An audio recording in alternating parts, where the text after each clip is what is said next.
Apresentadora do SBT no final dos anos 1990, Lu Barsotti revela como foi descoberta por Silvião Santos na adolescência. O apresentador e dono do canal preparou-Lu para ser uma grande estrela da TV. Mas, poucos anos após a estreia, sem muita explicação, a artista acabou demitida e nunca mais voltou para a televisão. Formada em Direito, aos 40 anos, Lu Barsotti planeja retorno à comunicação. Infância. Foi no interior de São Paulo, numa cidade chamada Rio Claro. Meu pai era técnico de segurança do trabalho. Minha mãe trabalhou muitos anos como bibliotecária e depois ela abdicou da profissão para cuidar de mim e do meu irmão, que eu tenho um irmãozinho que é 3 anos mais novo. E eu já comecei a dar trabalho para minha mãe de pequenininha. Então, assim, eu com 3, 4, 5 anos, era apaixonada pelo saudoso empresário Antônio Hermílio de Moraes. E nessa minha busca por conhecê-lo, minha mãe e meu pai sempre me apoiaram muito, fizeram tudo que eles pudessem para que eu conseguisse esse contato com ele, e depois que eu o conheci, encheu minha vida de inspiração, porque foi uma conversa muito bacana, 1 hora, aqui na Votorantim, em São Paulo, que ele me recebeu. E ele me falou várias coisas bacanas, mas entre elas ele falou, olha, se a gente acreditar no Brasil, ele chega lá. E eu, aquariana, nascida em 14 de fevereiro, falei, não é possível, não, eu não posso só acreditar, eu preciso fazer alguma coisa. E aí começo a dar os primeiros passos no jornalismo. Com o apoio da minha mãe, do meu pai, com meu irmãozinho sempre me apoiando, eu comecei a organizar um jornal escolar, em que a professora ajudou, o diretor, todo mundo. Na época, 40 a mais vai lembrar, hein? Mimeógrafo, a gente fazia no mimeógrafo o jornalzinho, Ribeirense Júnior. E aí eu comecei a editar esse jornal, as pessoas na cidade começaram a falar a respeito disso, afinal eu era uma criança de 9 anos de idade. E aí eu fui convidada para dar uma entrevista num jornal local, chamado Jornal Cidade, o de maior circulação, porque o pessoal queria contar essa história. E conversando com eles, o pessoal olhou e falou, mas você é muito novinha, mas você é muito desenvolta, você fala muito bem. E aí a Nilce Bueno, que era editora do suplemento infantil desse jornal, veio conversar comigo, com os meus pais, falando, olha, ela não quer escrever? Ela começa entrevistando criança, depois a gente vai vendo, elaborando umas colunas para ela, que seria muito bacana. E é claro que eu topei. E aí começa a minha saga. Comecei a fazer o suplemento infantil entrevistando crianças. Não me contentei, inventei que eu queria entrevistar a Eliana, porque na época, isso, anos 90, o circo levava muitos artistas. E a Eliana tinha ido no circo da minha cidade, então imagina, né? Eu, fã da Eliana, nessa época já com 10 aninhos de idade, e aí minha mãe me levou, a Eliana foi incrível, a produção dela maravilhosa, e foi a primeira artista que eu entrevistei. A partir daí eu peguei gosto. E aí vem Zezé de Camargo e Luciano, Chitãozinho e Chororó, conversei com Paula Tran, com Beth Faria, e a lista só foi crescendo. Até que eu fui convidada pelo atual governador do estado de São Paulo, o Fleury, para conversar com ele aqui no Palácio. E eu vim toda, me sentindo adulta para fazer a entrevista, e foi uma experiência incrível. E a partir daí eu também comecei a entrevistar personalidades políticas. Só que no meio dessa história toda, pintou rádio AM para eu fazer, pintou TV local para eu fazer, e aí eu fui me profissionalizando em todos esses meios de comunicação até os meus 13 anos de idade. Por que houve essa pausa? No meio de tudo isso, como eu sou de uma cidade interior, na época estavam se falando muito que a pediatria da Santa Casa de Rio Claro estava atravessando dificuldades, não estava tendo uma verba bacana do SUS, e eles iam ter que diminuir muito o atendimento deles. E quando eu fui entrevistar o Chitãozinho e Chororó, eu contei para eles isso e pedi um show beneficente. Porque na cabeça da criança era o quê? Eu faço o show, a gente vai ter a verba, dar uma reformada na pediatria e vai atender todas as crianças. Porque na época também eu dependia do SUS. E, gente, eles ouviram uma criança, levaram a sério, me deram um show. Esse show foi realizado em setembro de 1995, na cidade de Rio Claro. A gente conseguiu levantar um bom dinheiro, conseguiu fazer a reforma que a gente queria, ainda sobrou uma caixinha para deixar tudo bonitinho para a criançada. E aí a gente entregou uma pediatria de particular para as crianças da cidade. Só que quando eles inauguraram, o que aconteceu? Agradeceram todo mundo, né? O prefeito, não sei quem, outra pessoa lá. E cadê o Chitãozinho e Chororó? Nem mencionaram. Eu, muito espoleta, falei que sabe de uma coisa? Não acredito mais em ninguém. Não quero, não faço mais nada. Como meus pais nunca me obrigaram, tudo bem, não quer fazer, não faz. Só que o que a gente não esperava? Que as pessoas da cidade gostassem tanto das minhas matérias para o jornal e para o suplemento infantil. Porque ali eu trazia assuntos densos na visão de uma criança, porque eu sempre gostei de saber das notícias do país, questões políticas, Estatuto da Criança e do Adolescente, que estava bem no comecinho. E os professores e os pais utilizavam disso para conversar com seus filhos, porque afinal era uma criança escrevendo para criança. E eles começaram a mandar um monte de cartinha, na época era cartinha ainda, não tinha internet, não tinha nada, isso foi no ano de 97. Para o programa Em Nome do Amor, inclusive tem esse vídeo no meu canal no YouTube, se você quiser assistir minha participação, para que eu tivesse a oportunidade de homenagear o Chitãozinho e Chororó, para que eu voltasse a fazer rádio, TV e jornal na cidade. E quando que a gente ia esperar que com essa participação o Silvio fosse A descoberta de Silvia aos Santos. saber a respeito de como essas cartinhas chegaram e o conteúdo dessas cartinhas, alguns anos depois, conversando com Alberto Luiz, que era diretor do programa Em Nome do Amor na época. E o Alberto comentou comigo o que aconteceu. Foram dezenas de cartas que chegaram. E elas contavam a história mais ou menos parecida. E para eles lá na produção, era uma coisa muito fantasiosa. Como assim uma criança tão nova fazendo tanta coisa? Como assim uma criança falando sobre política e assuntos densos? E até que chegou um ponto que chegou um volume tão grande que eles mandaram um produtor para Rio Claro para investigar, para ver se é verdade. E a hora que ele chegou na cidade de Rio Claro e foi no jornal, foi na rádio, foi na TV local e começou a conversar com as pessoas, eles viram que realmente existia essa pessoa. Aliás, na época eu era a garota repórter cidadinha. E eles ficaram muito interessados nessa história. E foi assim que eles bateram o martelo e falaram, não, vamos levá-la lá, que é uma história bacana para o programa, e contar essa história. E aí, quanto à sua outra pergunta, falando a respeito de como foi para mim ir até o SBT e toda a experiência de conversar com o Silvio, é uma coisa engraçada, né? Porque eu já tinha um bom tempo de experiência no jornalismo e eu já tinha um bom tempo de experiência conversando com pessoas famosas. Então, para mim, artista nunca foi um semideus. Sempre foi uma pessoa normal. Eu acho que é por isso até que eu, tão novinha, eu consegui entrevistar tantos nomes célebres da dramaturgia, da música, sem ficar com vergonha e ficar tímida. E aí, quando a minha mãe veio me comunicar, que entraram em contato, o que eles me contaram era que eu ia até o SBT, participar do programa Em Nome do Amor, que na época era gravado lá na Taliba Leonel, no Teatro Silvio Santos, e que eu ia para lá para homenagear o Chitãozinho e Chororó. Eu tinha 14 aninhos nessa época. E, gente, lembrando, o pessoal que nasceu 60, 70, 80, 90, não pegou muito essa questão da internet. A gente era analógico, não tinha celular com câmera, não tinha aplicativos, redes sociais. Então, assim, a gente tinha os ídolos, a gente comprava revistinha para colecionar e tal. E aí eu fui o caminho inteiro super ansiosa com a oportunidade de agradecer o Chitãozinho e Chororó. E nem pensei muito a respeito do Silvio. O Silvio, na época, ele tinha muito hábito de fazer o quê?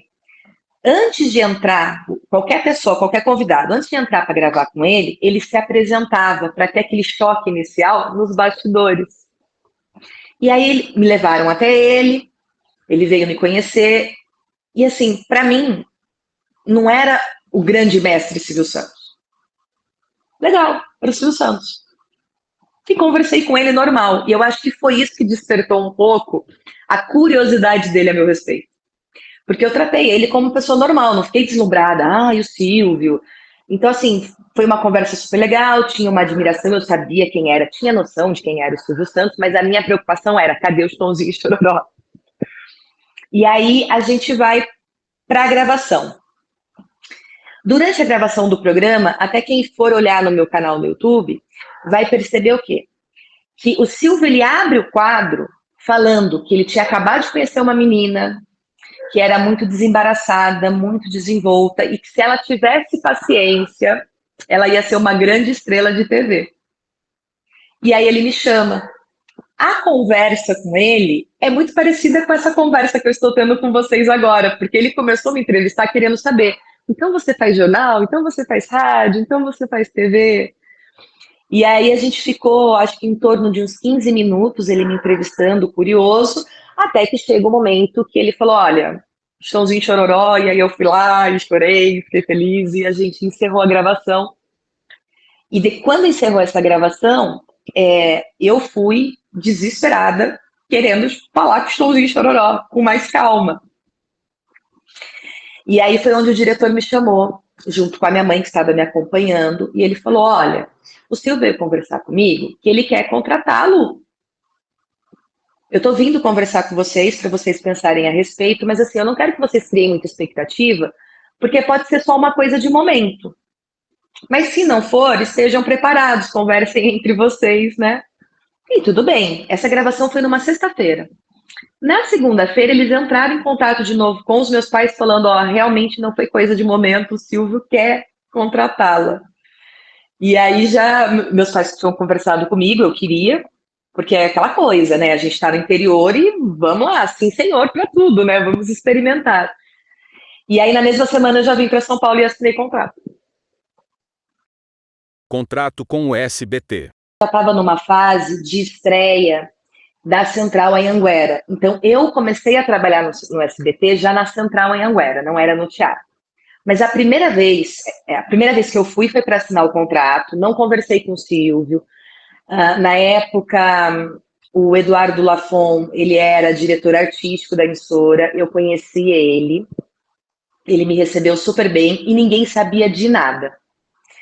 A única coisa que tinha a orientação era o quê? Que eu seria preparada durante um tempo para o que o Silvio quisesse de projeto. E o que envolvia esse preparo? Muito bem. Na época, eu tinha os dentes todos tortinhos. Então, envolveu aparelho nos dentes, fono para dicção, que o objetivo era antigamente tinha muito isso, não ter sotaque na TV. Então, meu sotaque de interior, que eu ainda tenho bastante hoje, né? Porta, porteira, portão. A fono era para perder esse sotaque. Fui fazer aula de etiqueta, fui fazer aula de teatro, fui fazer aula para aprender a pousar para fotografia. Então, envolviam todas essas coisas. E ficou combinado os dias e horários que o carro da SBT sairia de São Paulo, iria até para Rio Claro me buscar para me trazer para esses cursos. Eu não vou lembrar agora exatamente quanto tempo se passou, mas isso foi muito próximo da minha contratação. Talvez uns 3, 4 meses, a hora que essa agenda já estava mais ou menos montada. O Silvio me chamou, eu fui até em Anhanguera, no escritório dele, que ele tem lá. Não no camarim, como a turma, as pessoas costumam conversar muito com ele no camarim. Eu fui até o escritório dele para uma reunião. E eu lembro até hoje que eu estava com um vestidinho preto, uma botinha preta e tal. E ali eu já estava muito no modo profissional, que era como eu lidava com a Nilce, minha editora no Jornal Cidade, e como eu lidava com o meu editor da TV, como eu lidava com o meu editor do rádio. Então, assim, era modo profissional. E fui conversar com ele. E aí ele veio conversar comigo. O que você gostaria de fazer na televisão? O que você pensa? Que tipo de programa você gostaria de apresentar? E a nossa conversa foi muito em cima disso, através das minhas experiências e através do que teria na emissora, né? SBT, a segunda maior emissora do país, que eu pudesse me encaixar. E aí ele falou que ele ia refletir, e muito obrigada, e fui embora. Então, no primeiro ano de contrato, eu não cheguei a fazer nada, eu fiquei nesse preparo, alinhamento dos dentes, etc. A primeira aparição na TV. Então, eu entrei na SBT em 97. No final de 98, o carnê do baú estava com uma promoção das velhinhas da felicidade. Esse vídeo também tem no meu canal no YouTube. E aí veio o diretor do Silvio, Orlando Macrini, na época, que eu ia gravar esse comercial. Então foi feita uma mudança de cabelo e a gente foi gravar o meu primeiro trabalho na emissora. Só que foi um primeiro trabalho valendo. Então não foi uma coisa que teve alguma aula, algum preparo, alguma coisa. Eu acredito que assim, o Silvio, diante da minha experiência, da história que eu já tinha no interior, ele deve ter pensado que assim, cara, é só lá transferir as habilidades e fazer aqui. E foi meio que um parto para fazer aquele comercial. Porque eu tinha que abrir envelopinho, segurar a velhinha, molhar na aguinha, botar para a câmera. E esse tipo de coisa eu não tinha treinamento. Meu treinamento era para jornalista. Mas, assim, foi muito incrível. Eu tive o apoio de todo mundo, deu certo. O Silvio adorou o resultado final, então esse foi meu primeiro trabalho. Passado alguns meses, veio a notícia para a imprensa toda. Eu não tinha informação privilegiada. Então, assim, veio para a imprensa toda que o Serginho ia deixar o programa livre. E aí o Silvio me chamou para conversar. Aí o carro me levou de novo até São Paulo, o Silvio veio conversar comigo, falou, olha, Serginho está saindo, vou colocar alguns apresentadores e eu quero você nesse rodízio. Tudo bem? Tudo bem. Aí, uma aula, porque daí ele já me deu a lição. Só que eu quero que você aprenda com o pessoal do áudio, com o pessoal da iluminação. Eu quero você no switcher aprendendo como que é corte de câmera. Eu quero que você faça amizade com os câmeras para você entender como é que funciona o trabalho deles. E eu quero você frequentando a produção do programa. Então você vai vir para São Paulo de segunda a sexta. Porque um artista de verdade, ele tem que saber como funciona por trás das câmeras. Ok, vamos lá. E aí foi aonde, depois disso, houve uma reunião, né, com todos os apresentadores e o nosso diretor artístico, em que ele veio trazendo mais elementos para a gente saber quando que ia estrear e como seria esse projeto. Período pré-estreia, né?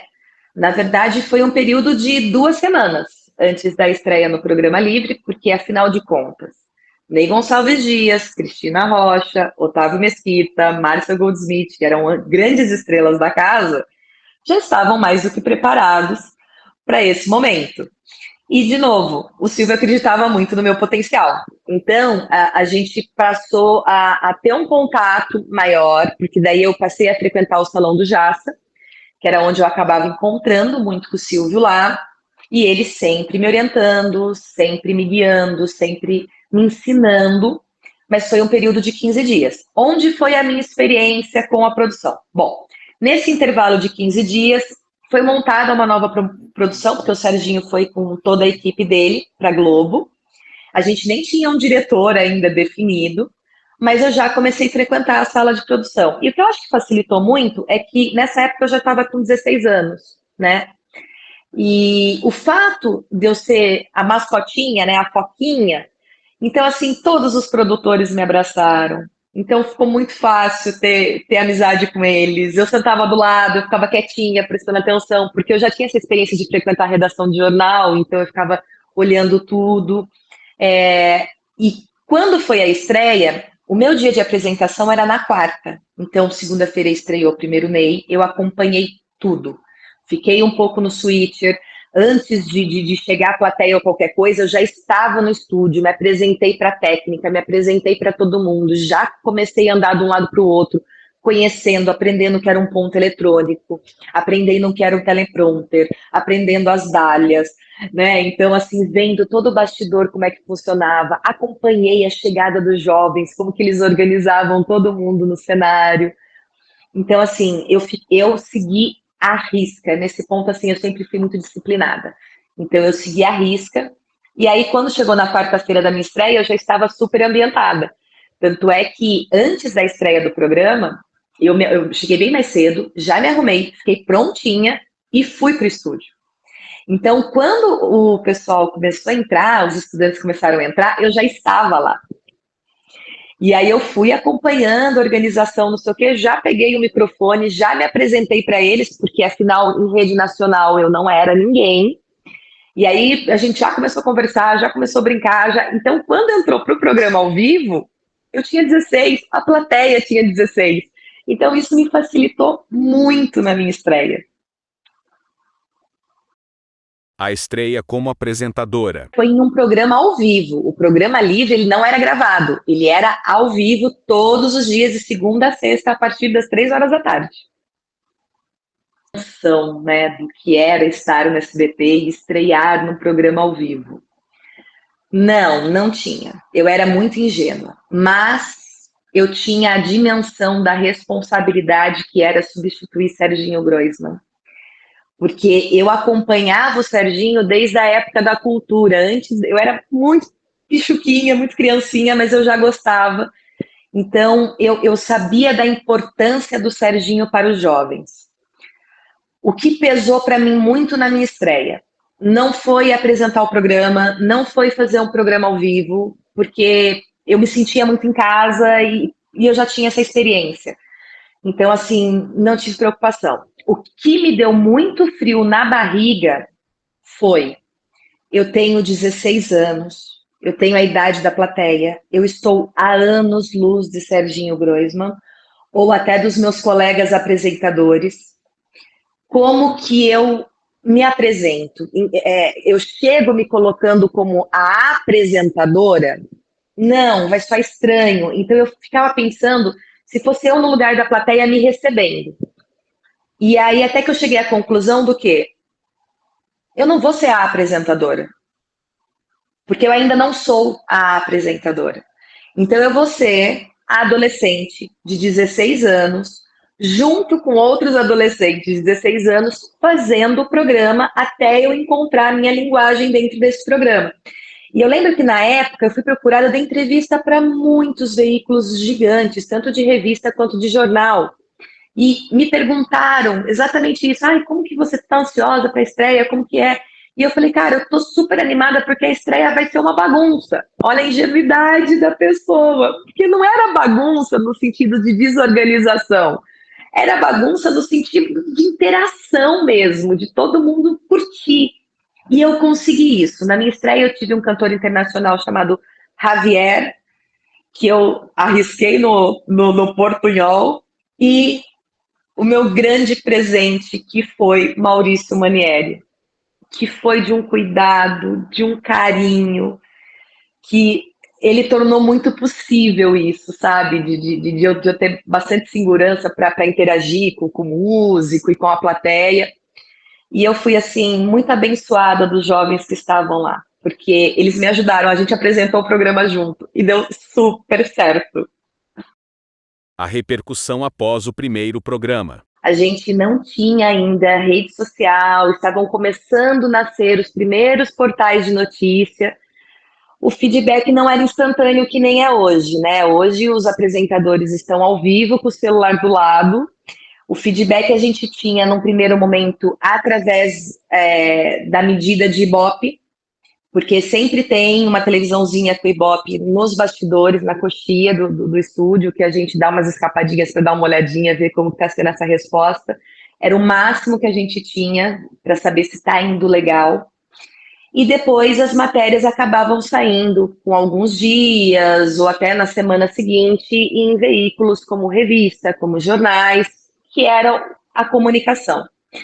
Para mim, como artista, eu recebia muita cartinha, mas também era aquela coisa, apresentei o programa dia 1º, eu ia receber a cartinha 10 dias depois dos fãs comentando o que eles sentiam a respeito.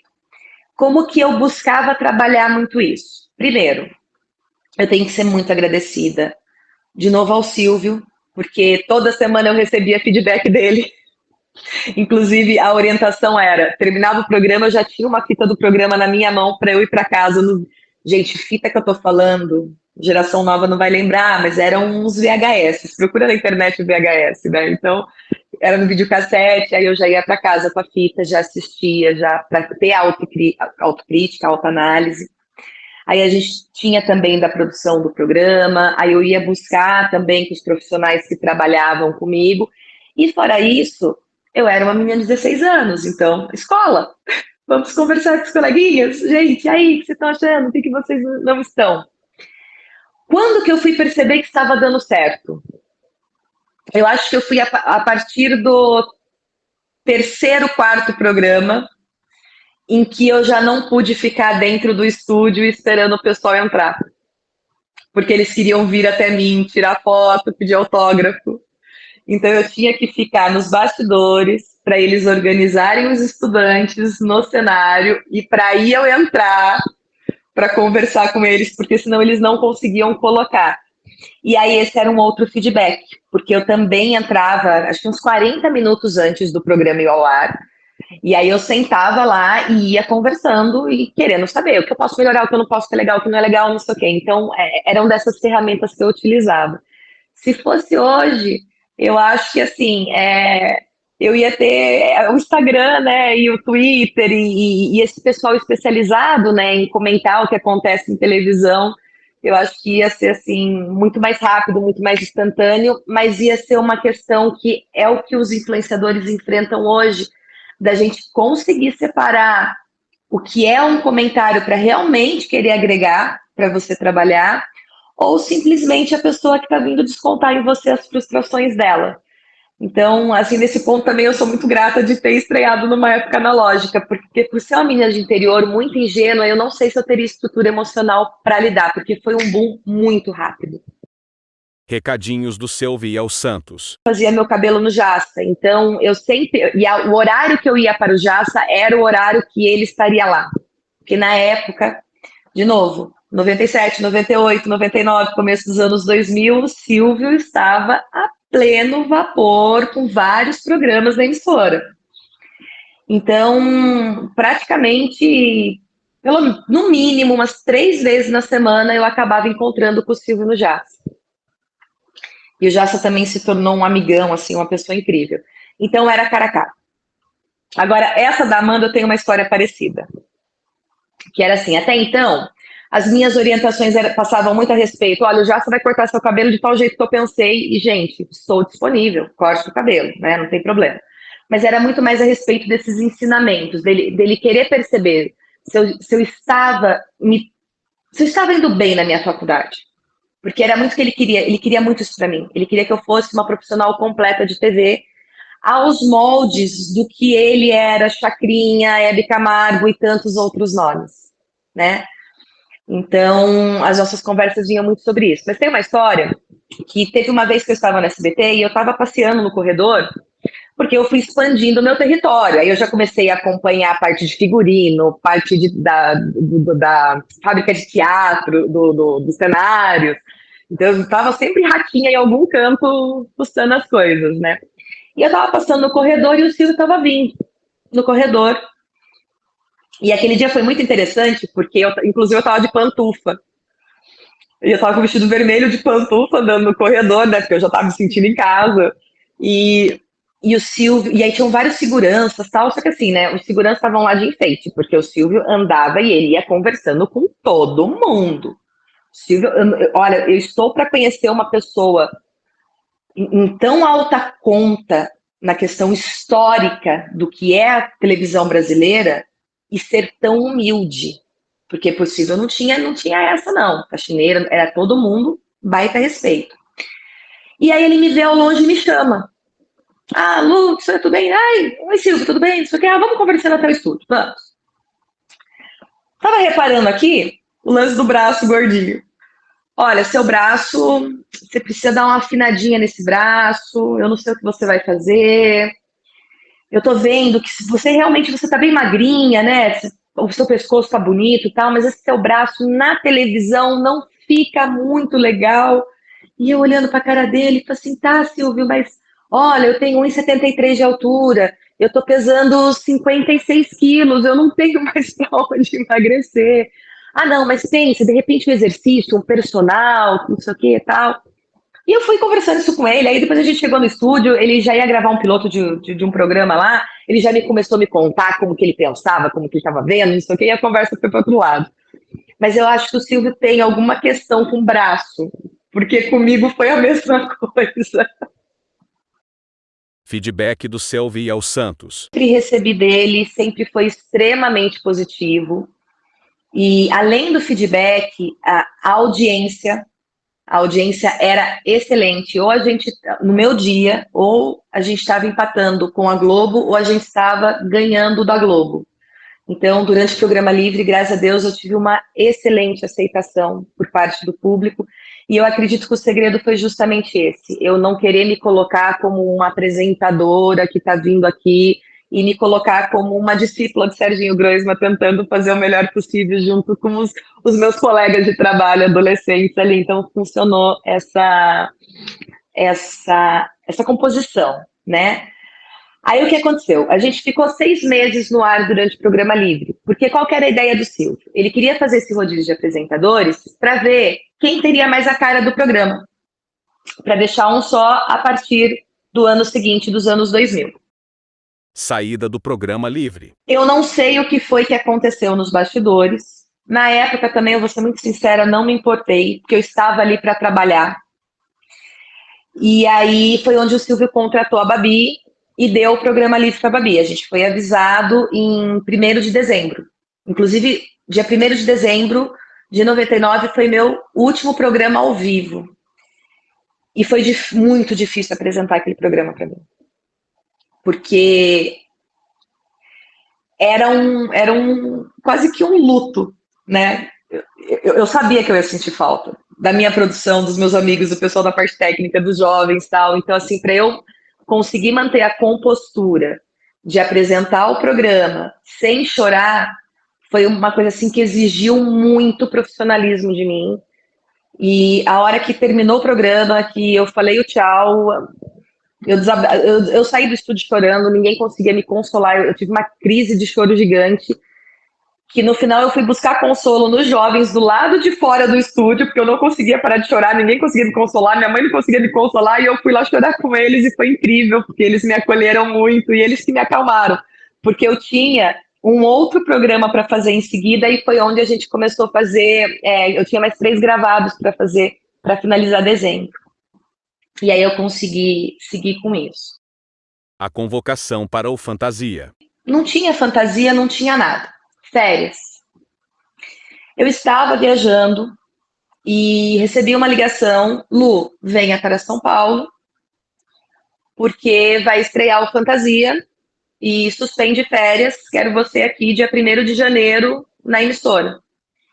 Ok, vamos trabalhar, estou aqui para isso. Suspendi minhas férias, voltei para São Paulo, fui para SBT, e aí foi onde eu conheci o diretor novo, foi onde eu conheci a produção nova, também pessoas incríveis, e aí foi onde a gente foi comunicado dos apresentadores, que daí, com exceção do Ney Gonçalves Dias, que não foi para o Fantasia, entrou o Celso Portiolli no lugar. E ali a gente teve um período, acredito, acho que 2, 3 semanas, não lembro exatamente, mas a gente estreou antes acho que foi no comecinho de fevereiro, alguma coisa assim, em que a gente ia todo santo dia para a emissora para fazer simulação, porque o programa Livre, o programa Fantasia era um programa muito complexo, tinha muitas brincadeiras, e a proposta era, o programa entraria ao ar às 2 horas da tarde, ao vivo, e ele iria até às 7 horas da noite. Então, seria 1 hora de apresentação para cada apresentador. Então, a gente tinha que aprender todas as brincadeiras, eram muitas brincadeiras. Mas foi uma experiência incrível, o contato com as garotas fantasia, o contato com a Joyce, que era a coreógrafa, que era uma pessoa, nossa, que Deus a tenha, eu amo a Joyce até hoje, uma pessoa incrível. E aí, entre nós apresentadores, a gente começou a se ajudar também, porque era muita brincadeira, muita coisa. Para mim, eu tive um pouquinho mais de facilidade, porque eu acompanhei a primeira fase com a Amanda, com a Jaqueline, com a Valéria Balbi. Então, eu já tinha uma noção de como era o programa. E aquela coisa também, né? Adolescente, você aprende muito mais rápido do que quando você está com seus 40 anos, né? A gente nessa casa dos 40, a gente tem um pouquinho mais de dificuldade. Mas era uma troca muito legal. Então, aí a gente estreou e os meus sábados passaram a ser sempre no SBT. Lembrando que no intervalo, entre o Programa Livre e o Fantasia, eu tinha um quadro de entrevistas no SBT Notícias, em que eu entrevistava políticos, empresários, personalidades, porque o Silvio queria que eu continuasse exercitando o meu lado jornalista. Então foi essa aventura em conciliar isso tudo. E foi uma experiência, assim, incrível. Ganhar dinheiro com TV. Entrei no SBT, eu não era ninguém como artista em rede nacional. Então eu entrei com salário simbólico. Mas a gente tem que lembrar que nessa época também não era uma fase dos salários milionários dos artistas. Durante minha passagem por lá, eu tive 2 contratos. Esse primeiro, em que eu entrei com salário simbólico, mas assim, salário simbólico. O Silvio pagava para mim dentista, aula de teatro, aula de canto, fono, tudo que eu precisava, né, para ter uma formação completa de artista. O carro me buscando em casa, me levando para o SBT. Então, assim, nossa, para mim, que venho de uma família humilde, de uma cidade interior, eu estava milionária. Era uma coisa, assim, muito incrível. E aí, o que aconteceu? Depois do Fantasia, aí eu já estava com status maior, já, né, era conhecida nacionalmente, tinha muita revista, muito jornal publicando a meu respeito, jornalistas de fofoca entrando em contato, soltando notinha. Aí terminou o programa Fantasia, e eu fiquei sem ter o que fazer na emissora. E nessa época, infelizmente, nós perdemos o nosso diretor artístico. Eu sinto tanta falta dele, uma pessoa tão incrível. Ele faleceu. E aí foi contratado um novo diretor artístico. Quando esse novo diretor artístico entrou, isso foi nos anos 2000, de 2000 para 2001. Quando ele entrou, ele foi reorganizar a casa, a imagem e semelhança dele, com os projetos e as propostas dele. E eu fui demitida. E para mim foi um choque, assim, gigantesco, né? Porque até então, no meu contato com o Silvio e com tudo, o que eu estava entendendo? Que eu precisava entregar o que ele estava me pedindo, eu precisava ter audiência e eu precisava ter patrocinador. E até então estava tudo check, check, check. E aí eu busquei, né, tentei contato com ele, mas na época estava viajando, não estava na emissora, não estava aqui no Brasil e tal. Passado, né, uns 2 meses, entraram em contato comigo novamente. Falou, Lu, houve um erro, a gente vai te recontratar. E aí foi feito um novo contrato, que eu tive um aumento de salário. Foi um aumento, para mim foi um aumento muito bacana. E aí foi onde eu fiz o teste para apresentar o Pequenos Brilhantes. E aí foi onde eu fiquei trabalhando 6 meses em cima desse projeto do Pequenos Brilhantes. Então, assim, a minha mudança de salário foi nesse sentido. Um primeiro basiquinho, quando eu entrei, depois eu tive um pequeno reajuste, mas para mim nunca se tratou de dinheiro. E não se trata de dinheiro até hoje. Porque quando eu era criança, eu não ganhava nada para fazer as coisas que eu fazia. Era trabalho voluntário. E o que sempre alimentou minha alma foi isso, foi conseguir de alguma forma fazer a diferença. Estando no SBT, eu tive uma projeção muito maior. Então ficava muito mais fácil para fazer os trabalhos voluntários que eu gostava de fazer, para conseguir influenciar as pessoas de alguma forma, principalmente os jovens. Então, assim, eu era muito idealista, inocente, né? Não via muito como essa questão, quanto será que o Celso Portiolli ganha? Quanto será que a Babi entrou no SBT ganhando? Eu nem pensava nisso. Eu queria estar ali, fazer meu trabalho, e eu sabia que naturalmente eu iria crescendo na profissão e conforme meu talento, conforme a audiência, conforme, né, a própria imprensa como um todo, o público como um todo fosse me abraçando, consequentemente meu salário também iria aumentando. Vamos lembrar, eu entrei no SBT, eu era menor de idade, eu tinha 14 anos. Eu tinha um contrato com a emissora de exclusividade e um contrato verbal com o Silvio de que quem cuidava de mim era a emissora. Então, assim, eu não tinha assessoria de imprensa porque a minha assessoria de imprensa seria a assessoria da emissora. Eu não tinha empresário porque eu não precisaria de empresário. Eu estava dentro do SBT, o Silvio estava cuidando de mim. E era super compreensível isso, porque a informação não chegava tão rápido e tão ampla como é hoje em dia. Então, De novo, para você que está assistindo essa entrevista, aqui no Norte Entrevista, imagina, cidade interior, óbvio, meus pais, a gente não tinha a menor noção do que era trabalhar numa emissora de TV tão grande quanto a SBT. Então, isso foi feito para minha própria proteção, para não ter risco, que nem a gente vê muito hoje. Ai, desfez o empresário porque o empresário não sei o quê. Ai, desfez a assessoria porque a assessoria não sei o quê. Então, eu fiquei protegida nessa bolha até os meus 18 anos de idade. Então, não, eu não ganhei dinheiro fora da emissora. Esse salário com esse aumento que eu tive, eu tinha... meu pai sempre teve muito cuidado com dinheiro, até porque a gente era humilde, né? Então, ele me trouxe muita questão da educação financeira. Em que sentido? Olha, pelo menos de 10 a 20% do seu salário não existe, tem que ir para uma poupança. Então, sim, eu consegui me dar de presente um carro, eu consegui arcar com várias despesas, realizar alguns sonhos, mas devido a esse planejamento, muito cuidadinho para não ficar, né, deslumbrada gastando. Porque isso era outra coisa que meu pai me ensinava. Hoje você está na televisão, amanhã a gente não sabe. Então, eu acredito que se fosse hoje com YouTube, com Instagram, teria feito muita coisa.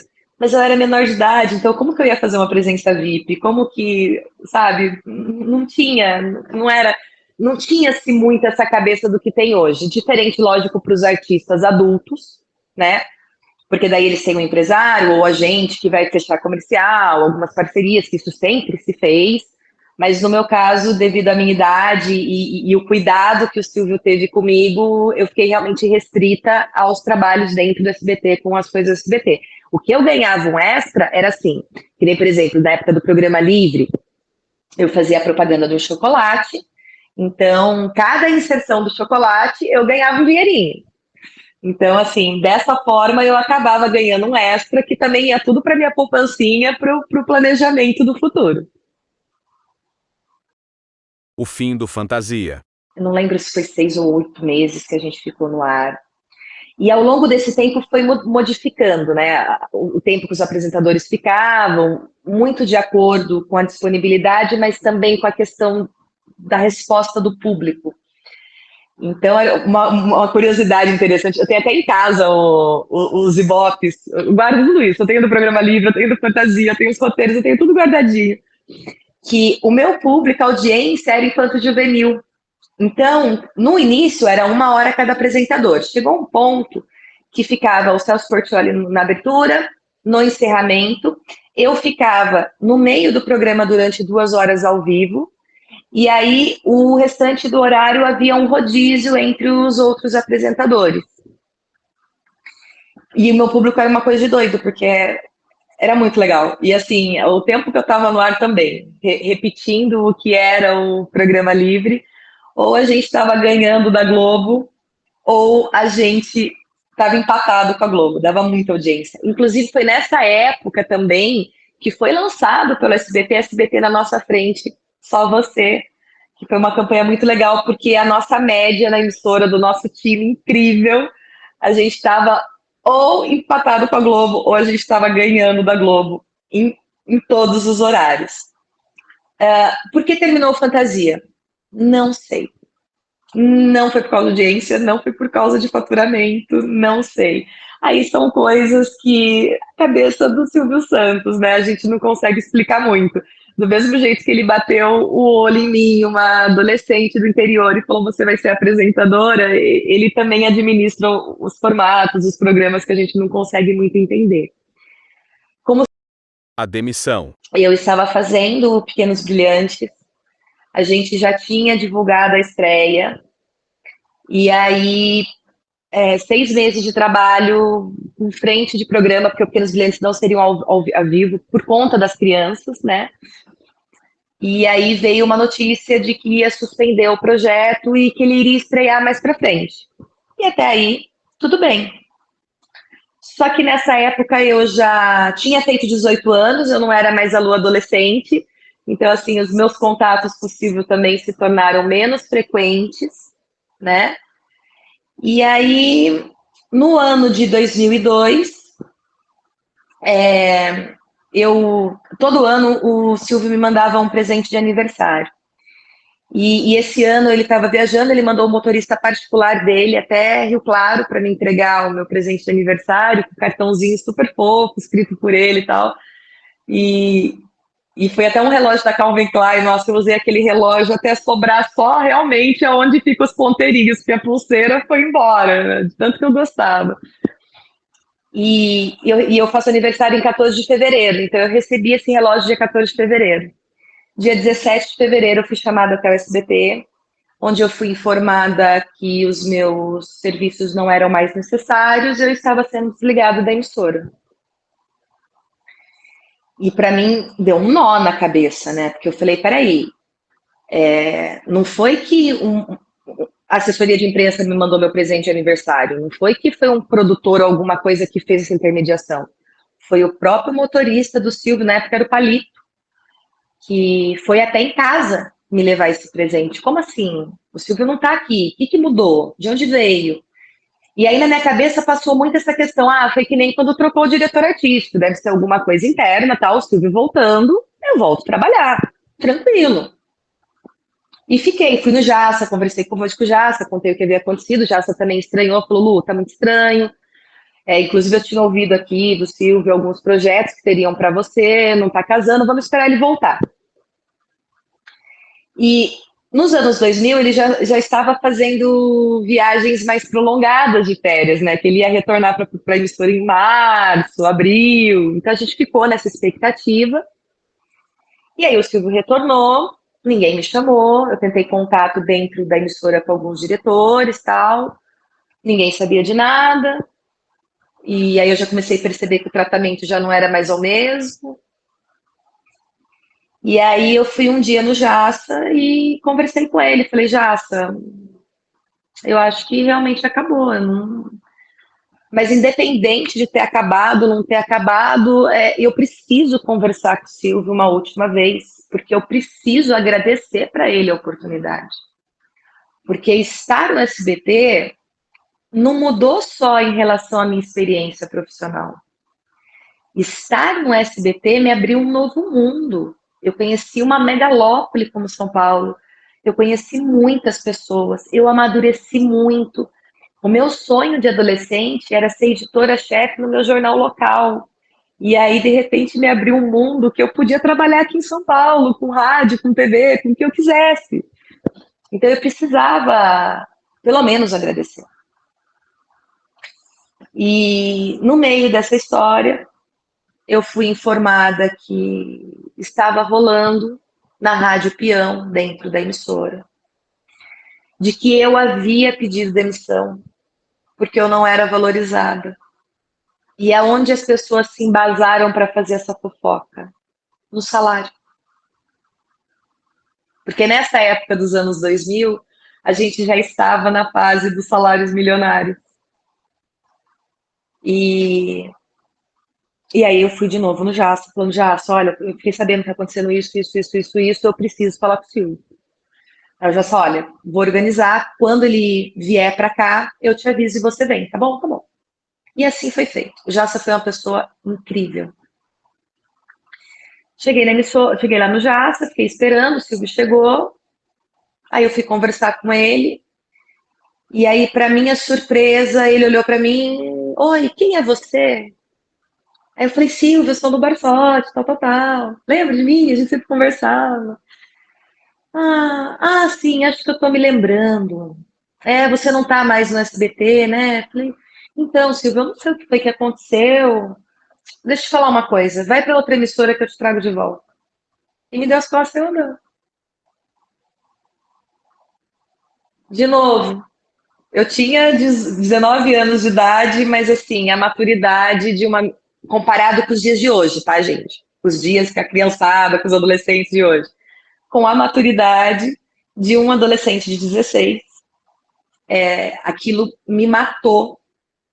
Porque eu fui de uma situação em que eu conversava com o Silvio pelo menos 3 vezes por semana, em que eu tinha uma relação de muita proximidade com ele, e por um ponto em que ele não sabia quem eu era e uma distância tão grande e vai para outra emissora que eu te trago de volta, uma coisa assim meio estranha.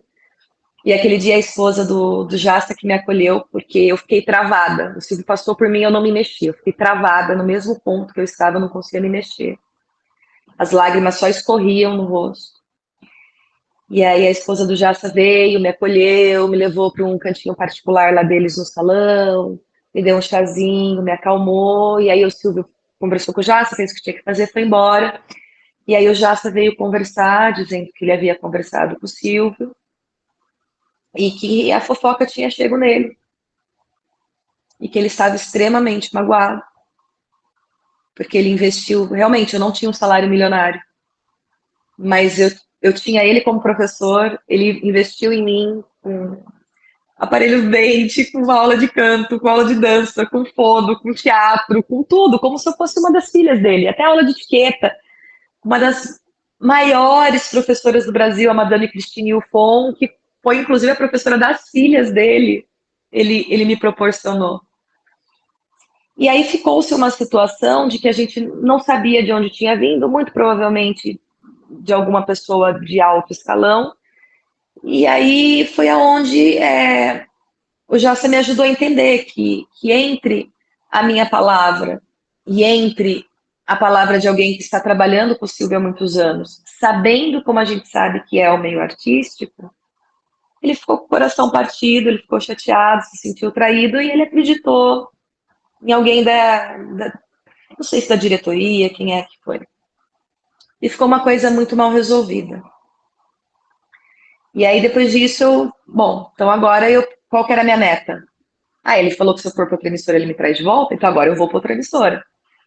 Mas, recapitulando a resposta de uma das perguntas anteriores, se eu tinha empresário, se eu tinha, né? Eu não tinha. Então, eu não tinha alguém para fazer esse contato por mim, eu não tinha assessoria de imprensa. E aí começou a Lu, entrando em contato com os amigos que fez dentro da emissora, com as pessoas passando o telefone de outros produtores em outras emissoras, que daí eu conseguia chegar na secretária do diretor artístico e eu mesma ligava, olha, eu sou no Barsotti, tal, a gente pode marcar uma reunião. Mas por N outros motivos, de coisas que aconteceram, infelizmente não foi possível. E aí eu fui fazer teatro. Eu fiquei nessa busca por 2 anos, fui fazer teatro, fiquei 1 ano em cartaz, uma peça chamada As Filhas da Mãe. Viajei o Brasil, foi incrível. E foi se perdendo, né? Foi se perdendo esse laço, esse contato, e aí eu fui fazer outras coisas como artista. Postura diferente hoje.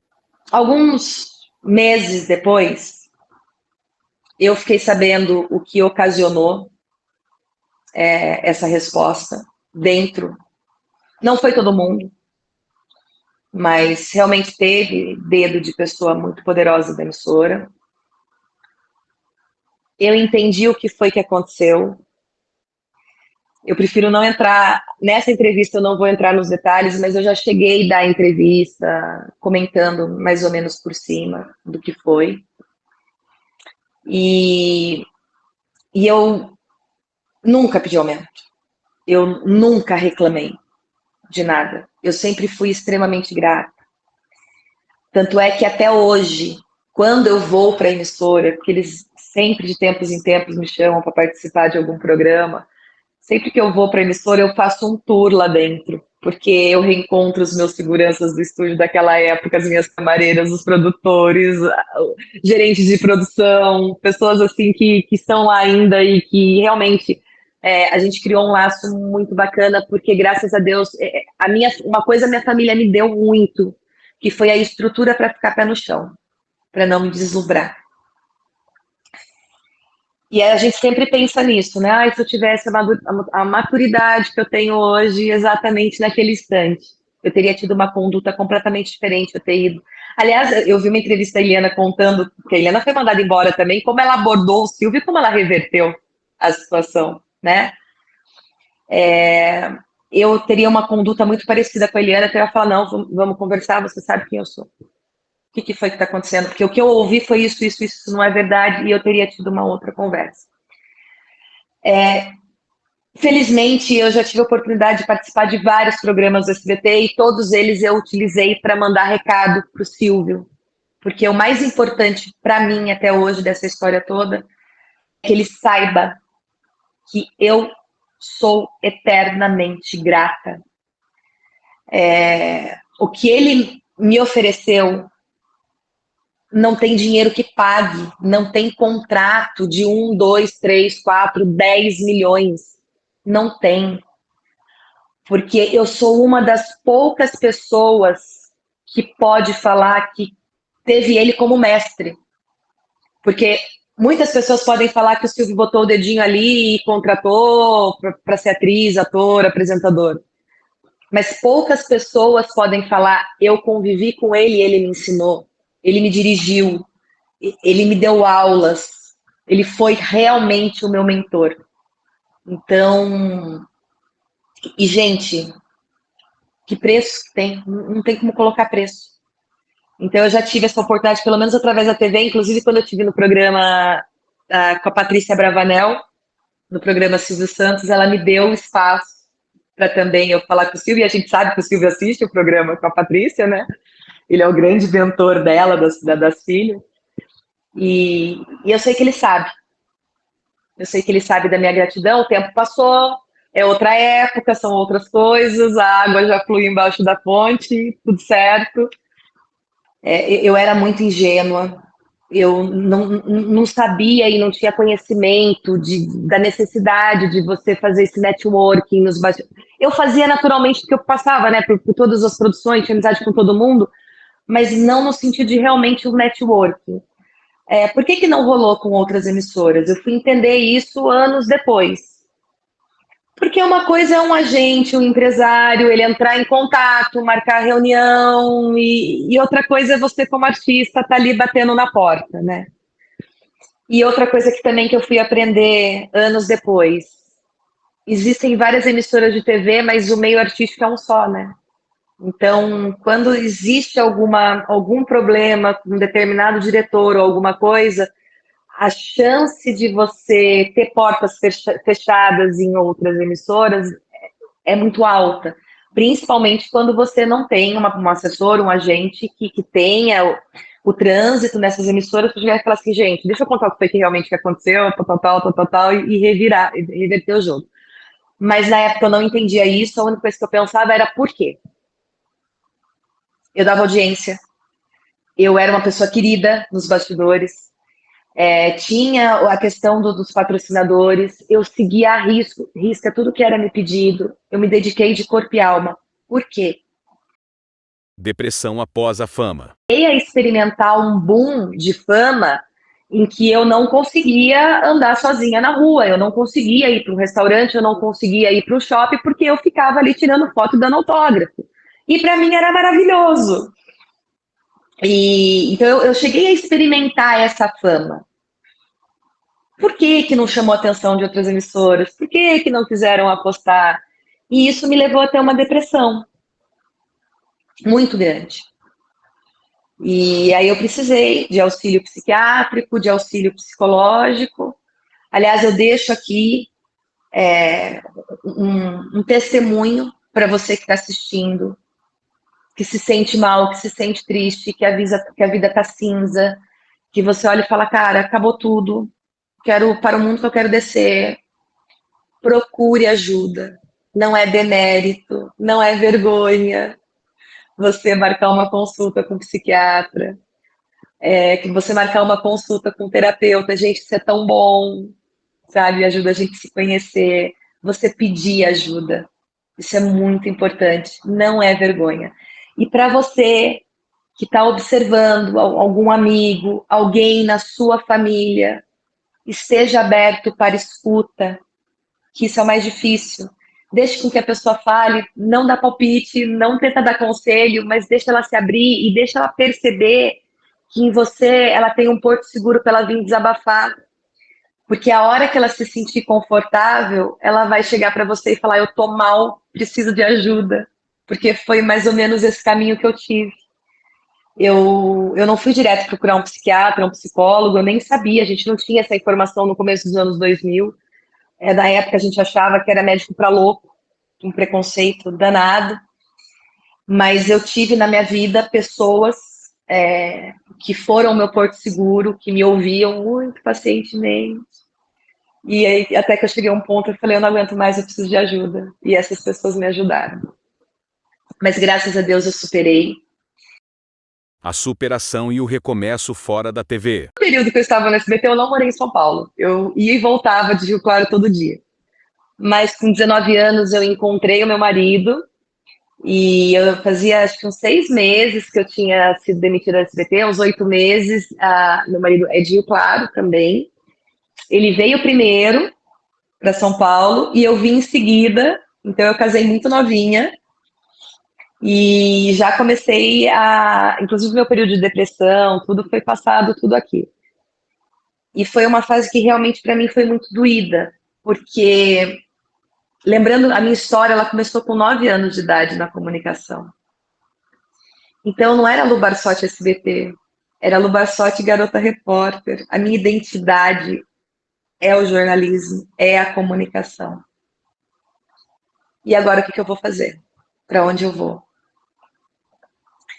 Eu cheguei a ficar um bom tempo em casa e trabalhando, né, lutando contra a depressão, não saía, networking não fazia, tal.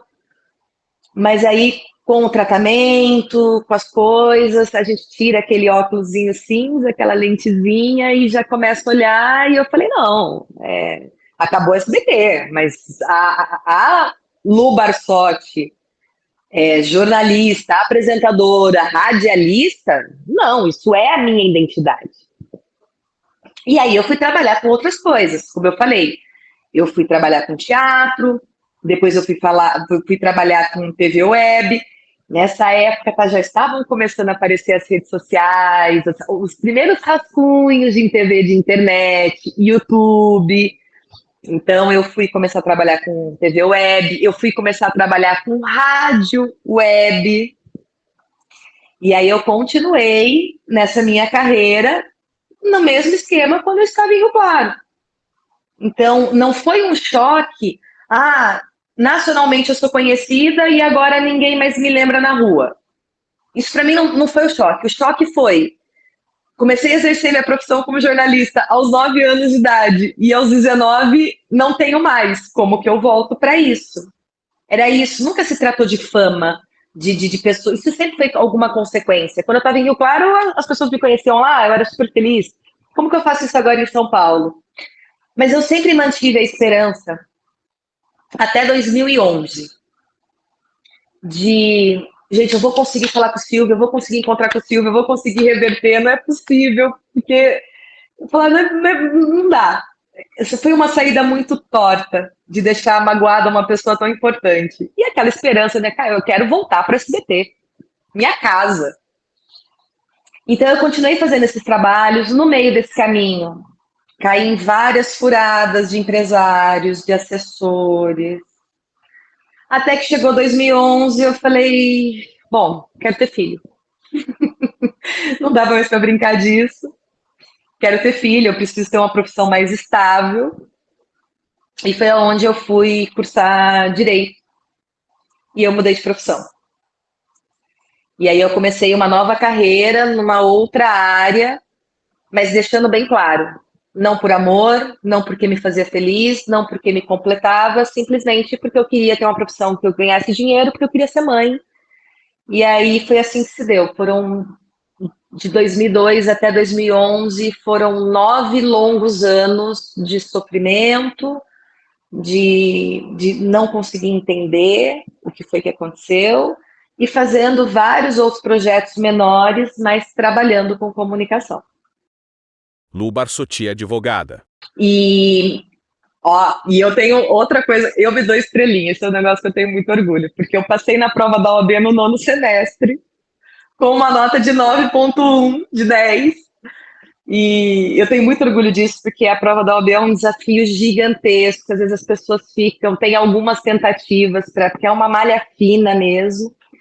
E aí eu me formei, fui atuar, participei de comissão da OAB, comecei a frequentar a OAB para aprender com outros advogados, atuei como advogada, fiz 2 especializações. Aí o meu foco de trabalho, sempre puxando para a comunicação, eu fui me especializar em direito digital e fiz também a parte de processual penal para trabalhar com as questões da internet, porque meu foco sempre foi esse lance da comunicação, né? Então, uso de imagem, questão de rede fraudada, roubada, aí alguns crimes de compartilhar algumas coisas que não deveriam compartilhar, né, para prejudicar mulheres e tal.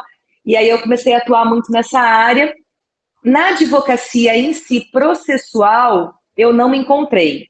Então, assim, eu tive durante um tempo um sócio, que é um advogado maravilhoso, o Dr. Bruno Thompson, mas ele cuidava dessa parte processual e a gente, né, botava a cabeça para funcionar, todas as estratégias, e eu gostava muito de fazer audiência de conciliação, porque na maioria das vezes eu resolvia as coisas na audiência de comunicação, que é dessa retórica do jornalismo, da apresentadora, da radialista, que sempre me ajudou. E assim foi até a pandemia em 2019. A pandemia mudou a vida de todo mundo, para melhor, para pior, mas ressignificou a gente de alguma forma. E quando eu me vi trancada dentro de casa, e quando eu vi as vidas ceifadas, as famílias em luto, aquilo me tocou, porque, graças a Deus, assim, eu fui muito protegida, eu não tive ninguém próximo a mim que perdeu a vida para o Covid. Tive pessoas que tiveram Covid, sim, mas graças a Deus, né, se recuperaram, mas é um lance da empatia, né? Aí eu comecei a olhar isso em volta e falei, gente, é muito curto. Retorno à comunicação. O meu coração, ele grita, eu quero falar com as pessoas, eu quero me comunicar. Não é o direito. Então, o direito passou a ser uma ferramenta incrível, né? Porque aí agora, hoje eu sou uma radialista, jornalista, apresentadora, advogada. Então, assim, me trouxe um outro leque que eu posso usar como ferramenta para a minha profissão. E agora eu estou em transição de carreira, querendo voltar a trabalhar, mas diferente de como foi a primeira fase da minha carreira de infância e adolescência, né? E como jovem adulta, agora como mulher voltando a trabalhar, mas na internet, seja no YouTube, no Instagram. Então eu estou nessa transição para ver onde que eu vou me encaixar e o que eu vou fazer. Tomando contato com produtores, com amigos e conversando a respeito, porque, cara, o YouTube, a internet, ela possibilita você fazer de um tudo. Então eu quero ver como que eu vou me colocar para ter esse lado de falar sobre o direito da mulher, de falar sobre o direito da criança, de falar a respeito da internet, que não é terra sem lei, de como funciona. Até a minha área de estudo muito grande é a respeito da produção de provas no meio digital, de trazer todas essas informações também com as minhas outras facetas, né, de entretenimento, de falar sobre outras coisas com celebridades, com artistas, com pessoas comuns. Eu quero fazer um bem bolado com isso. Eu ainda não consigo visualizar muito. Se fosse para a TV, eu até saberia como estruturar um programa nesse sentido. Mas para o meio digital, a tia aqui de 40 anos ainda está tateando, está começando a aprender como é que funciona. Mas quero sim, quero trazê-lo muito do meu conhecimento.